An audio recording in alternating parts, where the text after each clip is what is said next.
오늘 대선을 부탁해 시간 최소영 정치평론가 모시고 민심의 흐름과 대선 판도를 분석해 보겠습니다. 평론가님 안녕하세요. 안녕하세요. 네. 네, 주말 동안 많은 뉴스가 있었습니다. 정말 정신없었습니다. 네. 국민의힘 대선 후보로 김문수 후보가 네. 이제 등록을 했는데요. 그 과정에서 당내에서 상당히 큰 내용과 갈등이 있었습니다. 그렇죠. 좀 전체적으로 좀 어떻게 보셨나요? 저는 보면서 당원들의 집단 지성이 존재하는구나. 그러니까 사실은 이번 후보 교체에 앞서서 이제 말하자면은 단일 후보로 가야 되느냐 말아야 되느냐 질문에는 거의 뭐 90%에 육박하는 분들이 단일 후보로 가야 된다고 대답을 했음에도 사실 그 대답은 어찌 보면은 한덕수 후보라는 걸 염두에 둔 대답이었는데도 불구하고 막상 이제 후보를 교체해야 되느냐의 질문에서는 그건 안 된다고 얘기를 했다는 것은 그 국민의힘이 얼마나 그래도 말하자면 절차적 정당성을 중시하는 그런 정당인가를 보여줬고요. 당원들이 그렇게 승리를 갈망하고 그다음에 구도 싸움의 변화를 요구하는 그런 측면이 있지만 그런 절차조차도 그 과정이 정당해야 되고 민주주의 적법 질서에 부합해야 한다. 그렇게 우리를 정당성을 흔드는 행위는 용납할 수가 없다. 네. 그것이 저는 어쨌든 그 표심으로 나타나는 건 아마 이번에 많은 분들이 좀 충격을 받았을 거라 생각을 하는데요. 어쨌든 정치의 사법화를 막았다는 측면에서도 대단히 의미가 있는 그 얘기 같고요. 그다음에 앞으로 이제 국민의힘이 나아가야 할 방향, 그러니까 어떤 식의 당원의 의지를 수렴해서 앞으로 대선 전략도 짜야 되는지 보여줬던 중요한 시금석이라고 하겠습니다. 네, 그러면 저희 여론조사를 좀 보면서 좀 결과를 한번 이야기를 해보면 좋을 것 같은데요. 저희가 여러 여론조사를 분석을 했을 때 국민의힘 지지층, 특히 당원 중에서는 한덕수 전 총리가 한덕수 전 총리로 이제 단일화를 원하는 응답이 김 후보보다 더 많았던 조사가 대부분이었습니다. 그래서 6월 6일부터 7일까지 이제 서울경제가 한국갤럽에 의뢰를 해서 진행한 조사만 봐도 이제 한덕수 전 총리 지지도가 김문수 후보보다 높게 나왔는데 근데 말씀하신 대로 정작 이제 후보 교체를 묻는 조사에선 당원 반대가 더 많았습니다. 이런 차이는 좀 어디에서 발생했다고 보시나요? 방금 좀 설명을 좀 해주셨었는데. 저는 조금 더 구체적으로 들어가면은 한덕수 후보, 그러니까 선거라는 게 그렇잖아요. 우리가 이제 이슈와 구도와 인물 싸움이라고 하는데 이번에 이슈는 굉장히 불리한 이슈잖아요. 그리고 이제 이런 상황에서 기울어진 운동장에서 선거를 치러야 하니까 그러면 우리가 구도를 좀 바꿔보자라고 했을 때 스윙 카드로서 이 판을 흔들 스윙 카드로서 한덕수 후보가 적합하다 이렇게 판단을 전략적으로는 한 것 같아요. 그럼에도 불구하고 바꾸는 과정이 온당하냐.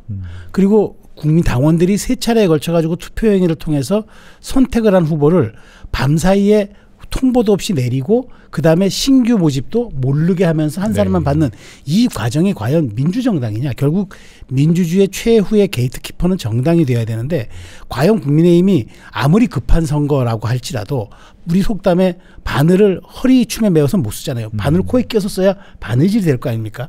이렇게 우리가 말하자면은 날림공사하듯이 하는 건 이건 용납할 수가 없다. 당원들이 명분과 실리 사이에서 명분을 택했다. 저는 그렇게 분석합니다. 전당원 투표 결과에 대해서 이제 신동욱 대변인이 그 근소한 차이였다고 발표를 했습니다. 뭐 예상컨대는 좀 어느 정도의 좀 차이가 실제로 있었을 거라고 보시나요? 5.5 대 4.5 정도가 아닌가 싶어요. 그러니까 과반은 넘었고 분명히 과반은 넘었고 아주 뭐 0.11은 아니었던 것 같고 또 6대 4 신동욱 대변인의 말을 빌리면 6대 4 정도는 아니었던 것 같고 5.5 대 4.5면은 판단해 보시면 88%가 넘는 숫자가 사실은 후보 교체를 얘기해 놓고 이렇게 반대가 마지 55% 가까이 이뤘다는 것은 이거는 절차와 명분을 얼마나 국민의힘이 중요시하는 이른바 좀 제도권 정당인가를 보여준 사례 같습니다. 지금 결과적으로 이제 김문수 후보로 확정이 됐고 그렇습니다. 하지만 이제 뭐 경선 과정이나 그 이후에 꾸준히 이야기했던 단일화는 사실상 실패를 한 셈입니다. 그럼에도 이제 김문수 후보 중심으로 어쨌든 보수층의 좀 결집 잘 이루어질 수 있을까요? 네, 저는 이루어질 수 있을 거라고 봅니다. 왜냐하면 이게 단순한 희망회로나 기대사항이 아니라 대선은 전통적으로 보면은 그 진영 대결이었습니다. 그러니까 보수와 진보가 일정하게 좀 출발선에서는 약간 차이가 있다 하더라도 결국 계속 결집하는 속도는 투표율이 가까워질수록 빠른 속도로 결집을 하고 제3지대가 그동안 유의미하게 그 성적을 거뒀던 적이 없었던 그런 사례로 본다면은 아무리 이번이 탄핵으로 인한 조기 선거라고 할지라도 그런 부분이 충분히 있다. 그래서 김 후보가 지금부터 얼만큼 확장성 있는 캠페인을 잘 전개하느냐가 저는 그게 변수가 될 것 같습니다. 이번 당내 내홍 과정에서 네. 일각에서 이제 김문수 후보에 대한 동정 여론도 좀 작용을 했다. 네. 이런 분석도 있는데 실제 그런 여론이 좀 존재한다고 보시나요? 있습니다. 선거에서 정치에서 가장 강력한 기제는 동정심입니다. 우리 흔히 얘기한 대로 이제 그 언더독 효과라고 하지 않습니까? 네. 이제 투견에서도 위에 공격하는 그 개보다 아래 깔린 개를 응원하는 그 현상을 우리가 언더독 현상이라고 하는데 이게 분명히 작동하는 데가 정치입니다.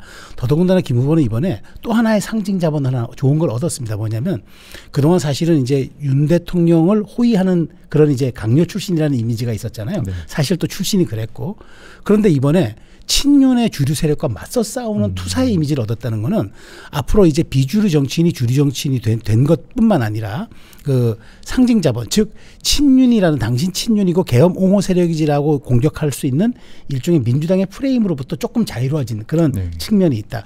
그런 점은 이번 동정심뿐만 아니라 아마 김 후보가 또 하나의 얻었던 정치적 소득이라고 저는 생각합니다.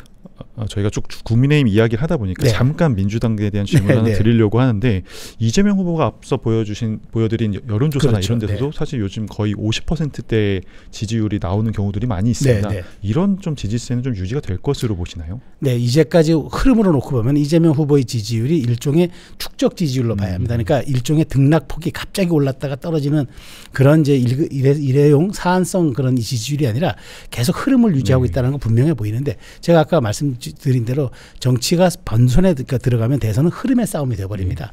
그러면 이제 이재명 후보에게 있어서 또 하나의 또 리스크는 뭐냐면 이재명 후보가 계속적인 이제 앞서 나가는 그런 추세를 보이니까 일종의 느슨한 지지층 쪽에서는 안이한 생각을 좀 할 수가 있어요. 굳이 우리가 뭐 투표장에 안 가고 여론조사에 응답 안 해도 큰 대세의 지장 없겠네. 이 지점이 굉장히 그 보수 쪽으로 공략할 수 있는 포인트고요. 그렇게 될 때 만약 그 반사 이익과 효과는 김문수 후보가 아주 말하자면은 냉정하게 그다음에 좀 더 뜨겁게 이제 그 캠페인을 좀 깊게 전개할 경우에는 충분히 저는 그 쫓아갈 수 있는 근접 가능성이 있다고 봅니다. 매번 선거 때마다 이제 가장 중요하게 언급이 되는 게 중도층의 표심입니다. 사실 뭐 이런 진흙탕 싸움 일종의 싸움을 지켜본 중도층들이 국민의힘을 지지할 수 있을까 이런 우려도 아마 내부에서 좀 있을 것 같은데 평론가님 보시기에는 중도층 표심에 어떤 영향이 있을 걸로 보시나요? 네, 그렇습니다. 그동안 중도는 존재하느냐 이런 질문도 사실 있었어요. 그런데 실제로 놓고 보면은 이명박을 지지했던 사람, 박근혜 지지했던 사람, 문재인 지지했던 사람, 윤석열 지지했던 사람이 다 똑같은 중도입니다. 노무현 지지했던 사람들. 왜냐하면 이분들은 한 15에서 20% 정도로 추정하는데 항상 이분들은 스윙 모터라 그러죠. 근데 이분들은 늘 팔짱을 끼고 보는 듯하지만 실제로는 마지막 대선이라는 거는 미래를 결정하는 선거이기 때문에 마지막에 꼭 표심을 행사합니다. 그래서 대선이 항상 총선보다 투표율이 높습니다. 그 투표율이 높은 동인을 바로 우리는 중도층의 적극적 참여로 분석하는데 이번에 물론 어려운 국민의힘 보수층에서는 어려운 지형 싸움은 분명합니다만은 아까 제가 말씀드린 대로 그런 이완된 좀 중도의 마음을 얻고 그다음에 중요한 거는 김문수 후보가 선제적으로 좀 계엄과 탄핵에 대한 그 메시지를 좀 관리해내고 그 다음에 이제 얼마 전 어제죠 김용태 아주 의원을 비대위원장으로 영입했잖아요. 그런 식으로 과감한 혁신과 좀 변화의 메시지를 당과 후보가 양쪽으로 줄 경우에 이것이 저는 어느 정도 굉장히 순기능적 효과를 미칠 거라고 보거든요. 그렇다면 저는 싸움은 예단할 수 없다. 지금부터 아마 한 일주일 사이의 지지율 등락이 이번 대선의 가장 큰 변수가 되지 않을까 생각합니다. 어제 이제 윤석열 전 대통령이 이제 SNS를 통해서 김문수 후보 지지한다는 메시지를 냈었습니다. 이런 메시지는 지지층 결집에는 좀 도움이 될 걸로 보시나요? 저는 이건 독이라고 생각합니다. 득이 아니고 독입니다. 왜냐하면 원래 성공한 대통령 그러니까 임기 5년을 잘 마친 대통령도 다음 대선이 치러질 때는 나를 밟고 가라고 얘기합니다. 그런데 이번 대선은 더더군다나 윤 전 대통령의 파면으로 인한 조기 대선입니다. 그러면 나를 딛고 가라 정도가 아니라 나를 잊어라. 나를 버려라고 얘기를 해야 됩니다. 그런데 이런 식으로 사실 대선 후보가 물론 국민의힘에서 정해진 날 전직 대통령이 1호 당원이니까 덕담 정도는 전 할 수 있으리라 봐요. 축하드리고 앞으로 우리 일치 단계에서 합시다. 그런데 구도에 영향을 끼칠 수 있는 해석들을 여기 메시지에 남기면은 당이 운신의 폭이 좁아져요. 그리고 이거를 어쨌든 해명을 해야 되고 방어해야 됩니다. 그런 측면에서 더더군다나 윤 전 대통령 오늘 바로 이제 지금 조금 이 시간이겠네요. 이제 좀 있으면 이제 중앙지법에 출두도 해야 돼요. 이 사진이 다 나갑니다. 이러한 모습들이 과연 중도를 어떻게 자극할 것인가 이런 점들을 좀 심사숙고해야 된다고 봅니다. 말씀하신 대로 이제 대표, 그러니까 국민의힘 일각에서도 네. 이제 지도부의 사퇴를 요구하는 등 굉장히 후폭풍도 거세게 지금 이루어지고 있습니다. 이제 한동훈 전 대표 같은 경우에는 이제 친윤 쿠데타 세력의 책임을 네. 물어야 한다 이런 이야기도 했고, 일각에서 이제 추후 당권 싸움이 좀 시작됐다 분석도 있는데 네. 이런 상황은 어떻게 좀 전망을 하시나요? 저는 동의합니다. 이제 당권 싸움이 시작된 것 같습니다. 그런데 중요한 건 이제 이번 선거가 3주밖에 안 남은 선거이기 네. 때문에 여기에 몰입을 해야 되고 집중을 해야 되겠죠. 그러다 보니까 제가 보기에 예고편만 지금 날린 것 같은데, 저는 가장 큰 거는 이번 대선에서 만일 김문수 후보가 이긴다고 가정하면은 당권 싸움은 수면 아래로 잦아들 겁니다. 왜냐하면 이긴 정당은 당권 싸움이 별로 필요하지 않습니다. 그런데 졌을 경우 100만 표 차이 정도로 졌을 경우에는 저는 김문수 후보가 다시 한번 내가 평가받겠다고 당권에 도전할 수 있는 가능성도 있다고 네. 보지만 300만 표 이상 표 차이가 났다. 그 경우에는 당을 리빌딩, 리모델링 완전히 혁신해야 됩니다. 네. 그 경우에는 저는 한동훈 전 대표가 우위에 설 수 있을 것으로 생각하고 아마 그 전초전을 이번에 살짝 보여주는 게 아닌가 그렇게 생각합니다. 네, 이번 단일화 과정에서 이제 굉장히 많은 내부의 상처가 남았고 네. 이런 것들이 이제 한동안 오래 이어질 텐데, 어쨌든 대선을 치르기 위해서는 사실 국민의힘에서 이제 원팀을 좀 이뤄야 그렇죠. 될 텐데요. 이런 것들이 좀 짧은 시간 내에 가능할까요?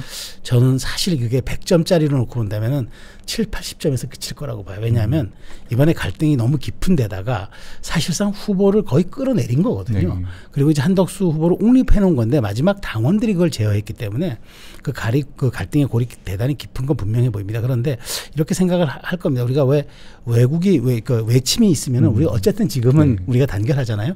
그런데 아마 제가 보기에 물리적 결합 수준은 될 것 같은데 이게 농밀하게 젖어드는 화학적 결합까지는 가지 못할 것 같은데, 중요한 건 이게 표시는 내지 않겠죠. 그런데 원래 절박하면은 함께 합니다. 그런데 저는 어쨌든 이번에 한덕수 후보 같은 경우에도 사실 이번 선대위 위원장을 흔쾌히 수락해 줬으면 좋았을 텐데 네.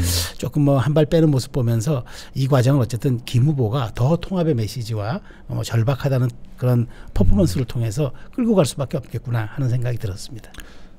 이번 과정을 통해서 사실 정치인 한덕수의 네. 어쨌든 행보가 네. 사실상 9일 만에 마무리됐다 이런 평가도 있는데, 향후에 좀 정치인으로서의 행보가 어떻게 예상하시나요? 그래서 제가 드린 말씀입니다. 원래 정치라는 건 끝날 때까지 끝난 게 아닙니다. 이거는 야구 격언에만 적용되는 건 아니에요. 네. 그런데 다 끝났다고 생각하지만 다시 살아나는 게 정치입니다. 이번에 김문수 후보도 보셨잖아요.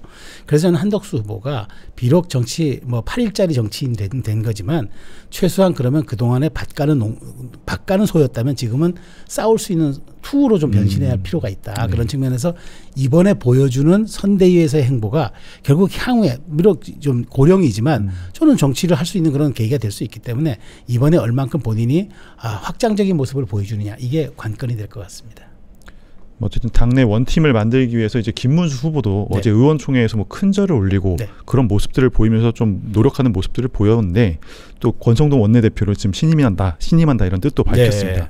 네. 어쨌든 모양상으로 좀 봉합을 하려는 상황인데 네. 아까 말씀하신 대로 그럼에도 좀 쉽지는 않다 이런 의견이신 거죠? 그렇습니다. 그런데 이제 어제 큰절까지 하는 퍼포먼스가 있었잖아요. 네.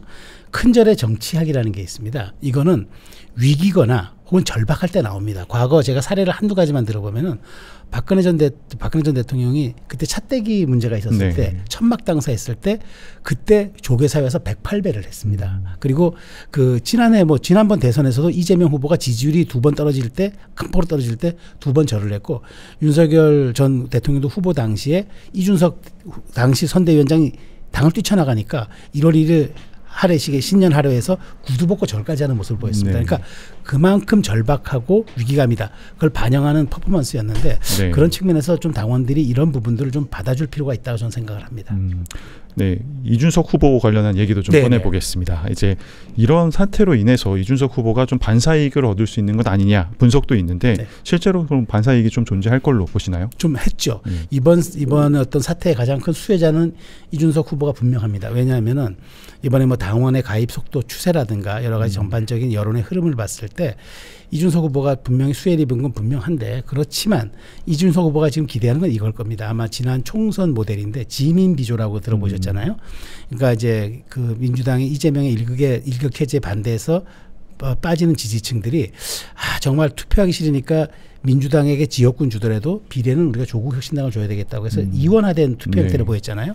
그러니까 지금 여기에 실망해서 빠져나가는 보수층을 이 후보가 막아주는 방파제 역할을 하겠다. 그런 모델을 생각하는 것 같은데 그렇지만 제가 아까 말씀드린 대로 이 본선이 갈수록 제3지대 역할은 점점 더 축소되고 결국은 보수와 진보의 양대 진영으로 점점 구도 싸움으로 밀착돼 갈 텐데 그 부분을 과연 이준석 후보가 버텨낼 수 있을지 이 지지율의 추세와 유지를 계속적인 2주 후까지 갈 수 있을지 이게 아마 관건이 될 건데 저는 그 부분은 많이 지금 빠르게 보수 진영이 집결하고 있는 그런 흔적이 있어서 조금 어렵지도 않을까라는 생각을 해봅니다. 네. 그럼 평론가님 보셨을 때는 어떤 보수 진영의 좀 단일화? 빅텐트 이런 건 좀 가능할 걸로 보시나요? 글쎄요. 지금 뭐 사실 그 빅텐트 뭐 해봐야 이제는 후보 중에서는 황교안 후보 정도가 지금 있는 거기 때문에 그건 뭐 실질적으로 사람을 끌어들이는 빅텐트 어렵고 이낙연 후보도 이번엔 이낙연 전 총리도 이번엔 개입하지 않겠다고 했으니까 어렵겠지만 저는 결국엔 최종적으로 이준석 후보를 많이 끌어안게 된다면은 그게 사실상의 빅텐트다. 왜냐하면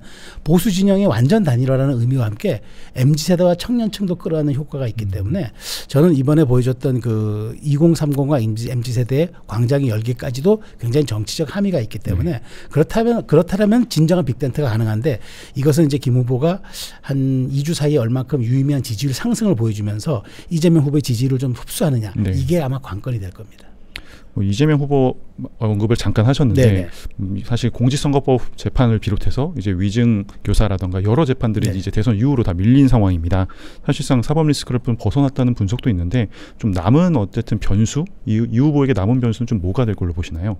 결국 이 문제가 있을 겁니다. 그러니까 그 사법 리스크 문제도 지금 뭐 그 말하자면은 재판 일정이 뒤로 연기됐지만 혐의가 벗어난 건 아니잖아요. 그렇기 때문에 이른바 대통령이 당선됐을 때 재판을 계속하느냐는 우리가 흔히 얘기한 이른바 헌법 84조 논란과 그다음에 어쨌든 대통령이 돼도 이 재판이 돼서 조기 대선 될 수도 있는 거 아니야라는 또 우려가 있기 때문에 그런 중도층들의 우려와 보수층의 걱정은 아마 주요한 공격 소재가 될 거고 이 부분은 본선 과정에서 나타날 겁니다. 근데 이재명 후보가 정말로 이번에 겪어야 할 그 허들 하나는 정말 입법에다가 행정에다가 사법까지 다 갖게 되는 이른바 삼권 귀일을 얼만큼 이제 이게 캠페인 과정에서 공격될 텐데 이거를 통합이라는 말로는 이게 안 될 겁니다. 어떻게 벗어나느냐가 더 중요한데 아마 이 부분은 이재명 후보가 마지막 넘어야 될 허들로 생각합니다.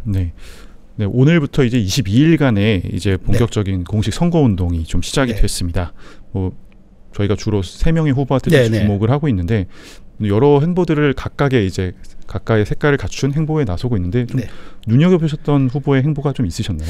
뭐 전 3명의 후보가 이렇게 전략을 펼칠 겁니다. 이제 아마 그 김문수 후보는 비교 우위 전략을 펼치면서 결국 내가 보수 진영을 이끌어갈 수 있는 내가 지도자이기 때문에 나로 뭉쳐달라는 그런 얘기를 할 거고요. 이재명 후보는 아마 이방원의 하여가 전략을 할 겁니다. 그러니까 이런 들었다리 저런 들었다리 그러니까 빨간색이든 파란색이든 내가 다 흡수하는 통합의 지도자가 되겠다. 아마 그 메시지를 아마 할 것 같고요.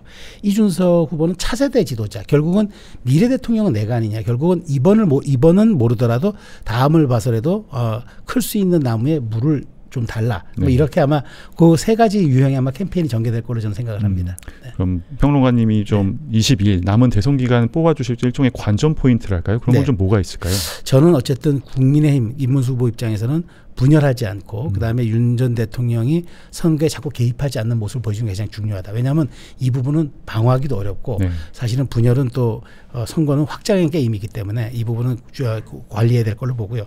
이재명 후보가 가장 주의해야 될 건 아마 저는 보기에 캠프 내부의 오만과 국민의 견제 심리 이걸 어떻게 3주 동안 잘 효율적으로 방어해내느냐 이게 아마 관건이 될 것 같고 이준석 후보는 완주냐 단일화를 계속 질문할 겁니다. 이럴 때 어떻게 이 메시지를 관리하면서 본인의 장점들을 끝까지 지켜나갈지 이 부분이 아마 이준석 후보에게는 과제가 될 것으로 생각이 됩니다.